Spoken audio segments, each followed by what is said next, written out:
والفجر وليال عشر والشفع والوتر والليل إذا يسر هل في ذلك قسم لذي حجر. ദുൽഹിജ്ജയുടെ ആദ്യത്തെ 10 ദിനങ്ങളും അതിൽപ്പെട്ടതാണ്.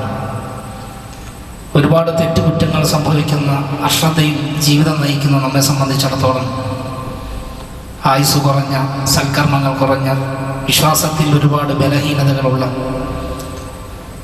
നമ്മെപ്പോലെയുള്ള ദുർബലരായ ആളുകൾക്ക് ഒരുപാട് പുണ്യങ്ങൾ, നന്മകൾ നേടാനും പാപമോചനം നേടിയെടുക്കുവാനുമൊക്കെയുള്ള പുണ്യദിനങ്ങളാണ് ദുൽഹിജ്ജയിലെ ആദ്യത്തെ 10 ദിവസങ്ങൾ.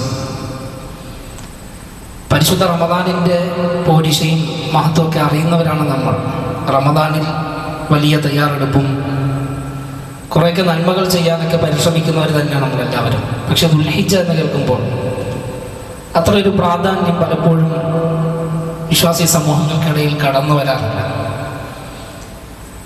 എന്നാൽ വിശുദ്ധ ഖുർആനും ഹദീസുമൊക്കെ പഠിപ്പിക്കുന്നതനുസരിച്ച് ദുൽഹിജ്ജ അങ്ങനെ അശ്രദ്ധമാക്കി അവഗണിച്ച് കളയേണ്ട ദിവസങ്ങളല്ല ആദ്യത്തെ 10 ദിനങ്ങൾ. വളരെ പ്രാധാന്യം അറിയിക്കുമെന്നാണ് നമുക്ക് മനസ്സിലാക്കാവുന്നത്. അല്ലാഹു സുബ്ഹാനഹു വ തആല വിശുദ്ധ ഖുർആനിലെ സൂറത്തുൽ ഫജ്ർ അതിന്റെ തുടക്കത്തിൽ വൽ ഫജ്ർ വലയാലിൻ അശ്ർ വശഫഇ വൽ വത്ർ, പ്രഭാതം തന്നെ സത്യം, 10 രാവുകളും എന്ന് വെച്ചാൽ 10 ദിനങ്ങൾ. ആ 10 ദിനങ്ങളും തന്നെയാണ് സത്യം. അല്ലാഹു ശപഥം ചെയ്തുകൊണ്ടാണ് വിശുദ്ധ ഖുർആനിലെ ഈ സൂറ ആരംഭിക്കുന്നത്. അപ്പൊ ഈ 10 ദിനങ്ങളെ കൊണ്ട് ശപഥം ചെയ്യുകയാണ്. വിശുദ്ധ ഖുർആൻ പാരായണം ചെയ്യുന്നത് നമുക്ക് മനസ്സിലാക്കാം, ഖുർആനിൻ്റെ ഒരു ശൈലിയാണ്. അല്ലാഹു തആല എന്തെങ്കിലും കാര്യത്തെ ശപഥം ചെയ്യുവാൻ മുൻനിർത്തിയിട്ടുണ്ടെങ്കിൽ അത് അല്ലാഹുവിൽ വളരെ പ്രാധാന്യം അർഹിക്കുന്ന മഹത്വമുള്ളൊരു കാര്യമായിരിക്കും. നിസ്സാരമായ ഒന്നിനെ കൊണ്ട് അല്ലാഹു തആല ശപഥം ചെയ്യാറില്ല, വളരെ ഗൗരവപ്പെട്ട കാര്യങ്ങളായിരിക്കും. ഇപ്പോൾ വലയാലിൻ അശ്ർ എന്നതിന് പ്രസിദ്ധമായ വ്യാഖ്യാനം ആ 10 ദിനങ്ങൾ അശ്റു ദുൽഹിജ്ജ, അല്ലാഹുവിൻ്റെ പവിത്രമായ മാസമായ ദുൽഹിജ്ജയിലെ ആദ്യത്തെ 10 ദിനങ്ങളാണ് എന്ന് നമുക്ക് കാണാൻ കഴിയും. അല്ലാഹു തആല അതിനെ ഓർമ്മപ്പെടുത്തുകയാണ്. സമയം എന്നുള്ളത് മനുഷ്യൻ്റെ കർമ്മങ്ങൾ, മനുഷ്യൻ്റെ പരലോക വിജയത്തിനുള്ള പാതയം ഒരുക്കേണ്ട സമയങ്ങളാണ്. അപ്പം ഇതിനെ, ഈ 10 ദിനങ്ങളെ ഉപയോഗപ്പെടുത്തണം എന്ന ഒരു ഉണർത്തലാണ് സൂറത്തുൽ ഫജ്റിലെ ആദ്യത്തെ ആയത്തിലൂടെ അല്ലാഹു തആല നമ്മെ ഓർമ്മപ്പെടുത്തുന്നത്. ഇനി ഹദീസുകളിൽ നമുക്ക് കാണാൻ കഴിയും. നബി സല്ലല്ലാഹു അലൈഹി വസല്ലം ഈ ദുൽഹിജ്ജയിലെ ആദ്യത്തെ 10 ദിനത്തിൻ്റെ പ്രാധാന്യം പറയുന്ന ഒരു ഹദീസ് മഹാനായ ഇബ്നു അബ്ബാസ് റളിയല്ലാഹു അൻഹു ഉദ്ധരിക്കുന്നുണ്ട്. അല്ലാഹുവിൻ്റെ റസൂൽ സല്ലല്ലാഹു അലൈഹി വസല്ലം പറഞ്ഞു, മാ മിൻ അയ്യാമിൻ അൽ അമലു സ്സാലിഹു ഫീഹിന്ന അഹബ്ബു ഇലല്ലാഹ് മിൻ ഹാദിഹിൽ അയ്യാമിൽ അശ്ർ. ഈ 10 ദിവസത്തേക്കാൾ, ദുൽഹിജ്ജയിലെ ആദ്യത്തെ 10 ദിവസം, അതിനേക്കാൾ സൽക്കർമ്മങ്ങൾ അല്ലാഹുവിന് ഏറ്റവും പ്രിയമേറിയ മറ്റൊരു ദിനങ്ങളും ഇല്ല തന്നെ. അല്ലാഹുവിന് ഏറ്റവും പ്രിയപ്പെട്ടത്.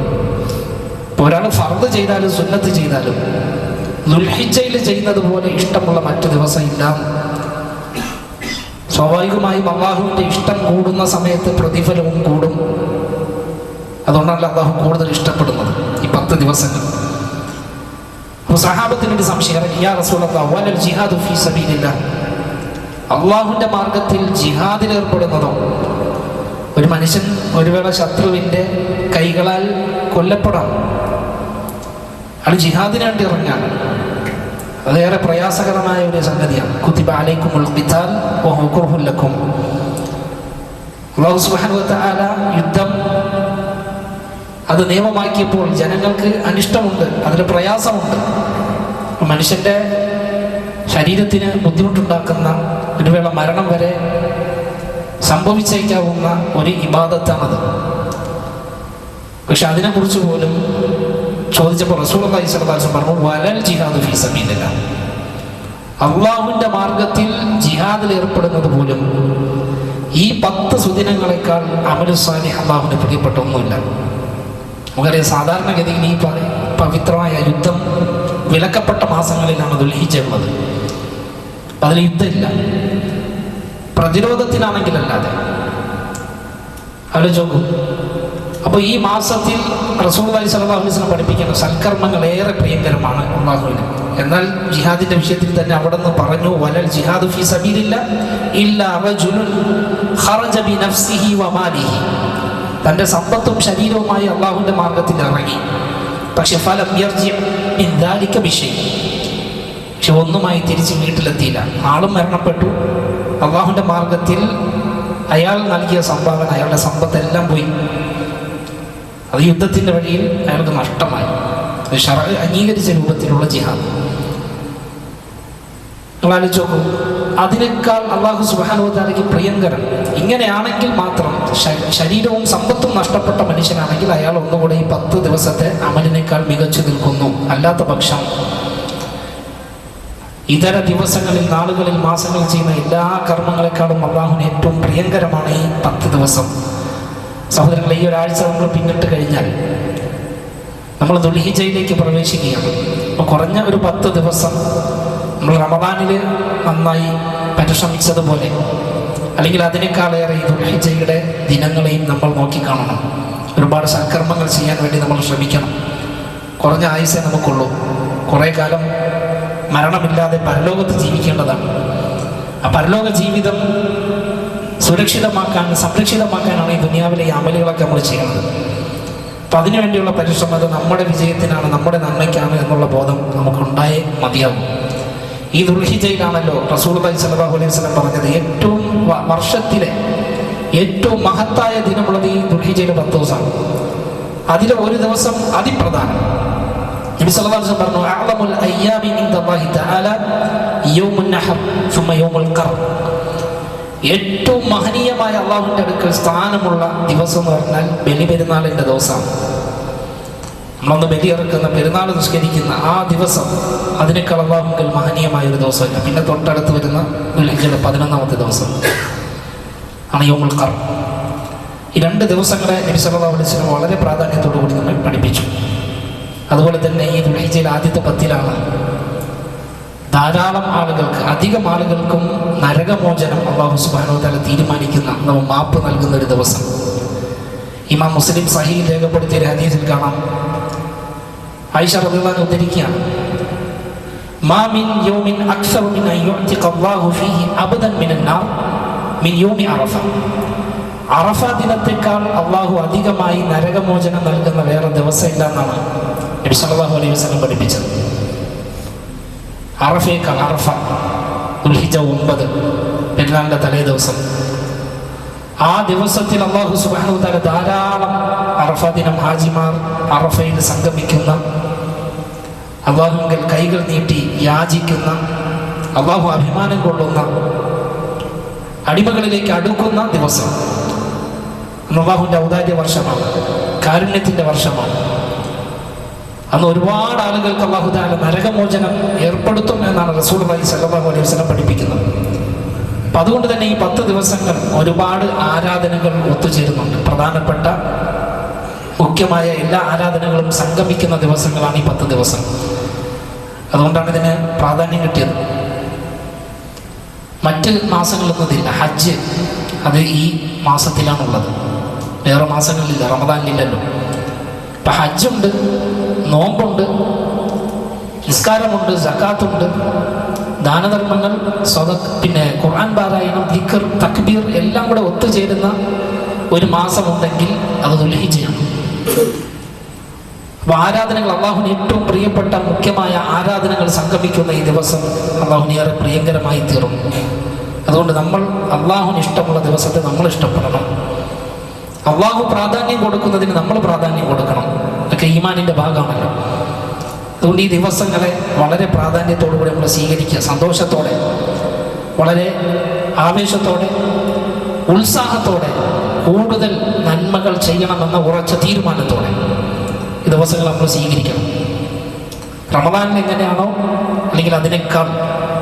കാരണം പണ്ഡിതന്മാർ ഇത്തരം ഹദീസുകൾ വെച്ച് നമ്മെ പഠിപ്പിക്കുന്ന ഒരു കാര്യം, റമദാനിലെ അവസാനത്തെ 10 ദിവസങ്ങളുടെ പകലിനേക്കാൾ ശ്രേഷ്ഠമാണ് ദുൽഹിജ്ജയിലെ ആദ്യത്തെ 10 ദിവസങ്ങൾ. റമദാനിലെ അവസാനത്തെ 10ന്റെ രാത്രി, അതിനാണ് പോലീശ പ്രത്യേകിച്ച്, കാരണം ലൈലത്തുൽ ഖദർ ഉള്ളത്. ഖൈറുൻ മിൻ അൽഫി ഷഹർ, 1000 മാസത്തേക്കാൾ ഉത്തമമായ ഒരു രാത്രി. 1000 മാസം സൽക്കർമ്മങ്ങളിൽ ഏറിയാൽ കിട്ടുന്ന പ്രതിഫലം അവർ 8 രാത്രി കൊണ്ട് കിട്ടുമെന്നാണല്ലോ. അത് റമദാനിലെ അവസാനത്തെ 10-ലാണ്.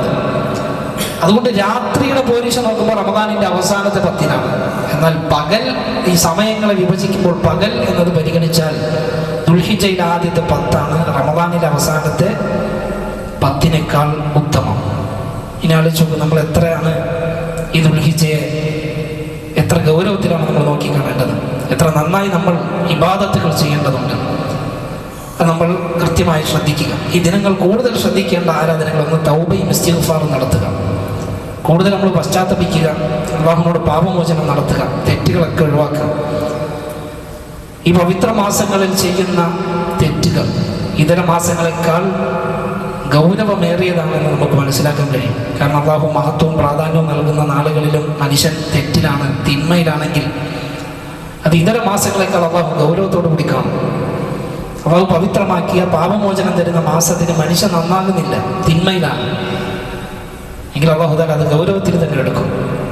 നമ്മൾ സൂക്ഷിക്കേണ്ടതാണ്. തെറ്റുകൾ അറിഞ്ഞുകൊണ്ടൊന്നിലും നമ്മൾ ഉറച്ചു നിൽക്കാതിരിക്കുക, ജീവിതത്തിൽ നിന്ന് ഒഴിവാക്കുക. അതുപോലെ ദാനധർമ്മങ്ങൾ വർദ്ധിപ്പിക്കുക, ഫർദുകൾ കൃത്യമായി സൂക്ഷിക്കുക, പ്രത്യേകിച്ച് നിസ്കാരം പുരുഷന്മാർ ജമാഅത്തോടുകൂടി. അതുപോലെ അതിന് പുറമെ സുന്നത്ത് നിസ്കാരങ്ങൾ, ഖുർആൻ പാരായണം ഒക്കെ നമ്മൾ വർദ്ധിപ്പിക്കേണ്ടതുണ്ട്. അത് കഴിഞ്ഞാൽ നമുക്ക് പ്രധാനപ്പെട്ട ഈ ദിവസങ്ങളിലെ സുന്നത്താണ് തക്ബീർ. 10 ദിവസം തക്ബീർ, 10 അല്ല 13 അയ്യാമു തശ്രീഖിന്റെ ദിവസം കൂടി തക്ബീർ ചൊല്ലൽ സുന്നത്താണ്. ദുൽഹിജ്ജ 1 തുടങ്ങിയാൽ അയ്യാമു തശ്രീഖ് അവസാനം അതിന്റെ അസർ വരെ തക്ബീർ നമുക്ക് ഇങ്ങനെ ചൊല്ലിക്കൊണ്ടിരിക്കാം. സ്ത്രീകൾ ശബ്ദം താഴ്ത്തുക, പുരുഷന്മാർ അല്പം ശബ്ദത്തോടു കൂടി തന്നെ ഇസ്ലാമിന്റെ ഷിആർ കാണുന്ന രൂപത്തിൽ. സഹാബാക്കളുടെ ചര്യ എന്ന് പറഞ്ഞാൽ അവർ നടക്കുമ്പോഴും യാത്രയിലും വീട്ടിലും പള്ളിയിൽ പോകുമ്പോഴും വരുമ്പോഴൊക്കെ ഇങ്ങനെ തക്ബീർ ചൊല്ലിക്കൊണ്ടേയിരുന്നു. ഖുർആനിന്റെ അധ്യാപനമാണത്. അള്ളാഹുവിനെ തക്ബീർ ചൊല്ലാം. അതിൽ വരേണ്ട 3 ഘടകങ്ങൾ എന്ന് പറഞ്ഞാൽ ഒന്ന് തക്ബീർ, മറ്റൊന്ന് തഹ്ലീൽ, മറ്റൊന്ന് തഹ്മീദ്. എന്ന് പറഞ്ഞാൽ അല്ലാഹു അക്ബർ വരണം, ലാ ഇലാഹ ഇല്ലല്ലാഹ് വരണം, അൽഹംദുലില്ലാഹ് വരണം. ആ വരുന്ന ഏത് അനുവദനീയമായ വാചകങ്ങൾ നമുക്ക് ഉപയോഗിക്കാം.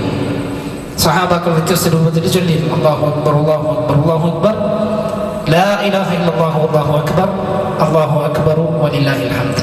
നമുക്കൊക്കെ സാധാരണ അറിയുന്ന പെരുന്നാളിന് കേൾക്കുന്ന തക്ബീർ, അത് നമ്മളിങ്ങനെ ചൊല്ലിക്കൊണ്ടേക്കുക.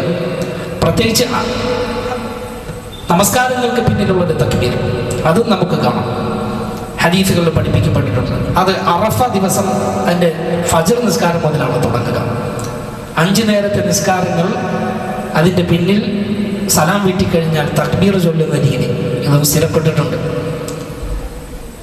അത് അയ്യാമു തശ്രീഖിന്റെ അസർ നിസ്കാരം അവസാനിക്കുന്നവരെ ഫർദുകൾക്ക് പിന്നിൽ നമുക്ക് തക്ബീർ ചൊല്ലാം. ആ തക്ബീറുകളും പ്രത്യേകം ശ്രദ്ധിക്കുക.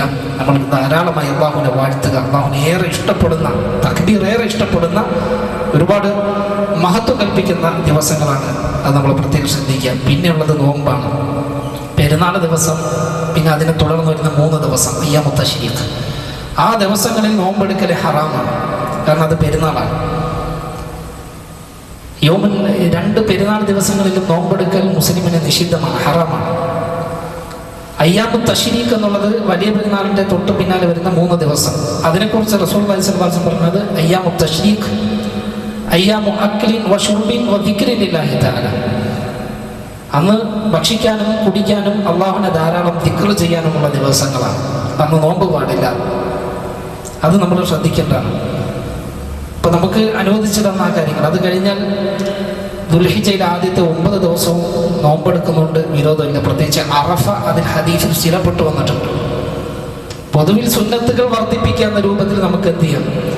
ദുൽഹിജ്ജയുടെ ആദ്യത്തെ ദിനങ്ങൾ 9 ദിവസം നമുക്ക് നോമ്പെടുക്കാം. എന്നാൽ അറഫയുടെ വിഷയത്തിൽ റസൂലുള്ളാഹി സ്വല്ലല്ലാഹു അലൈഹി വസല്ലം അതിന്റെ ഫദ്ൽ തന്നെ പറഞ്ഞു പഠിപ്പിച്ചു നമുക്ക്. അത് യുകഫിറു സനതൽ മാദിയത വൽ ബാഖിയ, കഴിഞ്ഞതും വരാനിരിക്കുന്നതുമായ ഒരു വർഷത്തെ ചെറുപാപങ്ങൾക്ക് അത് പരിഹാരമാണ്. അപ്പം അത് നമ്മൾ പ്രത്യേകം ശ്രദ്ധിക്കുക. ഇനി അതല്ല, കൂടുതൽ നന്മകൾ ചെയ്യണമല്ലോ എന്ന് കരുതിയിട്ട് ദുൽഹിജ്ജയിലെ 1 മുതൽ നമ്മളങ്ങ് നോമ്പെടുത്താൽ അത് വലിയ നന്മ തന്നെയാണ്. അത് നിരുത്സാഹപ്പെടുത്തേണ്ട ഒരു കാര്യം ഇല്ല. 4-മതായി നമുക്ക് ചെയ്യാവുന്ന മറ്റൊരു പ്രധാനപ്പെട്ട ഇബാദത്താണ് ഉദ്ഹിയ്യത്ത് അറുക്കുക. നബി സല്ലല്ലാഹു അലൈഹി വസല്ലം മക്കയിൽ നിന്ന് മദീനയിലേക്ക് പോയി 10 വർഷവും ഈ കർമ്മം ചെയ്തു. അവിടെ നറുക്കാത്ത ഒരു വർഷം ഉണ്ടായിരുന്നില്ല. അല്ലാഹു സുബ്ഹാനഹു വ തആല കൽപ്പിച്ചതാണ്, ഫസ്വല്ലി ലിറബ്ബിക വൻഹർ, നിന്റെ റബ്ബിന് വേണ്ടി നീ നിസ്കരിക്കുകയും ബലിയറുക്കുകയും ചെയ്യുക. നിസ്കാരത്തോടൊപ്പമാണ് ബലികർമ്മത്തെ അല്ലാഹു തആല ചേർത്ത് പറഞ്ഞത്. വലിയ ഇബാദത്താണ്. ഒരു മൃഗത്തിന്റെ ജീവൻ അല്ലാഹു സുബ്ഹാനഹു വ തആലയ്ക്ക് വേണ്ടിയിട്ട് രക്തം ഒഴുക്കുന്നു. ആ രക്തം ഒഴുക്കുന്നത് അതിന്റെ, നമുക്കറിയാം വിശുദ്ധ ഖുർആനിന്റെ അധ്യാപനം, രക്തമോ മാംസമോ അല്ലാഹുവിലേക്ക് എത്തുന്നില്ല, മറിച്ച് മനുഷ്യന്റെ തഖ്വയാണ് അല്ലാഹുവിലേക്ക് എത്തുന്നത്. അതാണ് അല്ലാഹുവിന് വേണ്ടത്. മനുഷ്യൻ തൻ്റെ ധനം ചെലവഴിച്ചുകൊണ്ട് ഒരുവിനെ അറക്കുകയും അതിൻ്റെ മാംസം ഭക്ഷിപ്പിക്കുകയും ചെയ്യുന്നതിലൂടെ അല്ലാഹുവിൽ നിന്ന് വലിയ പുണ്യമാണ് അയാൾ പ്രതീക്ഷിക്കുന്നത്. വലിയൊരു ഇബാദത്താണ്. ഈ അറവുണ്ടല്ലോ, ഇത് അല്ലാഹു അല്ലാത്ത ആർക്കെങ്കിലും അർപ്പിച്ചാൽ അവൻ മുശ്രിക്കായി പോകും, ഇസ്ലാമിൽ നിന്ന് പുറത്തു പോകും. അത് വലിയനാണെങ്കിലും ഷേഖിനാണെങ്കിലും ഏത് ജാറങ്ങൾക്കാണെങ്കിലും ശരി, അല്ലാഹു സുബ്ഹാനഹു വ തആല മാപ്പാക്കാത്ത, തൗബയില്ലാതെ പൊറുക്കില്ല എന്ന് പറഞ്ഞ ഷിർക്കിലാണ് അത് ഉൾപ്പെടുക. അപ്പൊ അത് അല്ലാഹു തആലയ്ക്ക് വേണ്ടിയാണെങ്കിൽ അത് അതിമഹത്തരം വലിയ ഇബാദത്താണ്. ഇന്ന സ്വലാത്തി വ നുസുക്കി വ മഹ്യായ വ മമാതി ലില്ലാഹി റബ്ബിൽ ആലമീൻ. അവിടെ നുസുക്ക്, ഖുർആൻ വ്യാഖ്യാനം അനുസരിച്ച് നുസുക്ക് എന്നത് ബലികർമ്മമാണ്. എൻ്റെ നിസ്കാരം, എൻ്റെ ബലികർമ്മം, ജീവിതവും മരണവും മുഴുക്ക റബ്ബിനാണ്. അപ്പൊ പിന്നെ വേറെ ആർക്കും പറ്റൂല ബലിയിറക്കാൻ.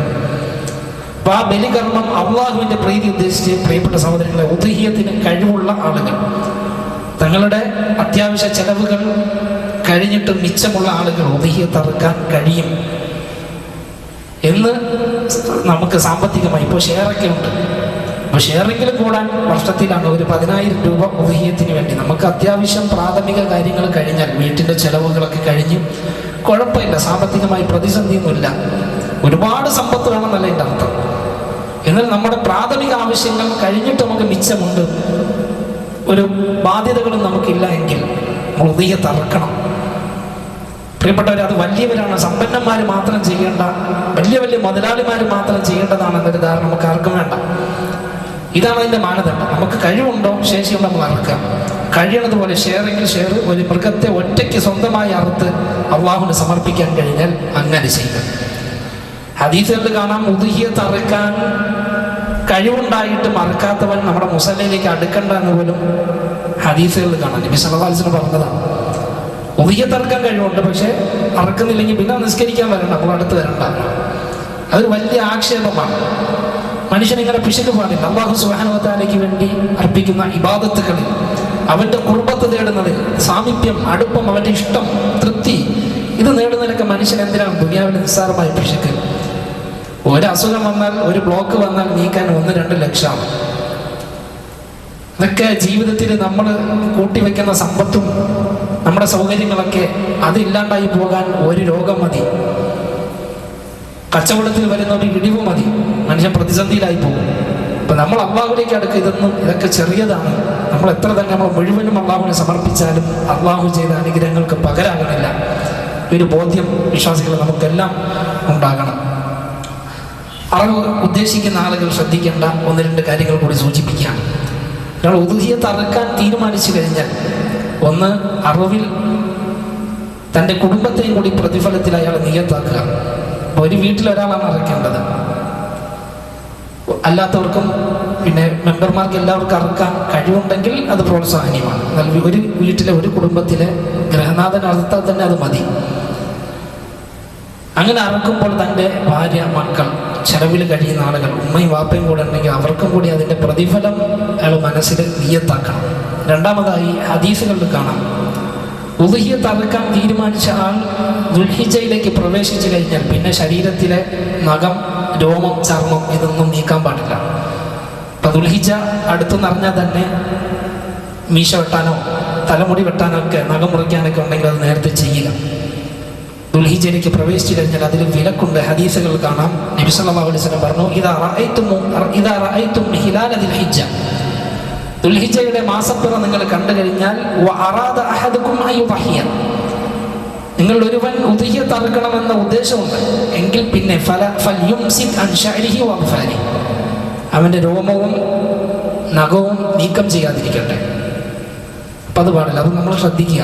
പിന്നെ ദുൽഹിജ്ജയിലേക്ക് കടന്നു, ഉദ്ഹിയത്ത് അറുക്കാൻ ഉദ്ദേശിച്ചു, പിന്നെ മുടി വെട്ടാൻ കഴിഞ്ഞില്ല, നഖം മുറിക്കാൻ കഴിഞ്ഞില്ല, അത് വളരെ വ്യാപിച്ചു, കാഴ്ചയിൽ തന്നെ മോശമാകുന്ന രൂപത്തിലേക്ക് പോയി എന്നൊരു പ്രയാസം നമുക്കുണ്ടാകരുത്. അതുകൊണ്ട് നേരത്തെ ചിന്തിക്കുക. അതുകൊണ്ടാണ് ഖുത്ബയിൽ ഈ കാര്യം പ്രത്യേകം സൂചിപ്പിച്ചത്. ഇനി ഒരാൾ ദുൽഹിജ്ജയിലേക്ക് കയറി കുറച്ച് ദിവസം കഴിഞ്ഞപ്പോഴാണ് പൈസ കിട്ടിയത്, ഉദിഹ്യത്ത് അറുക്കണമെന്നൊരാഗ്രഹം ഉണ്ടായി. അപ്പം അതിൻ്റെ അകത്ത് മുടി വെട്ടുകയോ നഖം മുറിക്കുകയോ ചെയ്ത പ്രശ്നമില്ല. എപ്പോഴാണോ അയാൾ ഉദിഹ്യത്ത് അറുക്കാൻ തീരുമാനിച്ചത്, അത് ദുൽഹിജ്ജയുടെ അകത്താണെങ്കിലും അത് മുതൽ അയാൾ അത് ചെയ്യാൻ പാടില്ല. അറവ് നടക്കുന്നത് വരെ. അറുത്ത് കഴിഞ്ഞാൽ പിന്നെ അയാൾക്ക് മുറിക്കാം. ഇതാണ് നബി സല്ലല്ലാഹു അലൈഹി വസല്ലമ നമ്മെ പഠിപ്പിച്ചത്. അതുകൊണ്ട് സഹോദരന്മാരെ, ഈ ഒരു ഉദ്ഹിയ്യ കർമ്മത്തെയും നമ്മൾ വളരെ പ്രാധാന്യത്തോടു കൂടി കാണുക. ഏറ്റവും അഫ്ളൽ എന്ന് പറഞ്ഞാൽ ഒരാൾ ഒരു മൃഗം ഒറ്റയ്ക്ക് അറുക്കൽ തന്നെയാണ്. അതിന് കഴിയാത്തവർക്ക് ഷെയർ കൂടാൻ വരെ നമുക്ക് ഹദീസുകളിൽ കാണാൻ കഴിയും. സ്വഹാബത്ത് അങ്ങനെ ചെയ്തിരുന്നു. നബി സല്ലല്ലാഹു അലൈഹി വസല്ലം അനുവാദം കൊടുത്തിരുന്നു. ഒട്ടകം, മാട് പോലെയുള്ളതിൽ 7 പേർക്ക് വരെ പരമാവധി ഷെയർ കൂടി ഒരു മൃഗത്തെ അറക്കാൻ കഴിയും.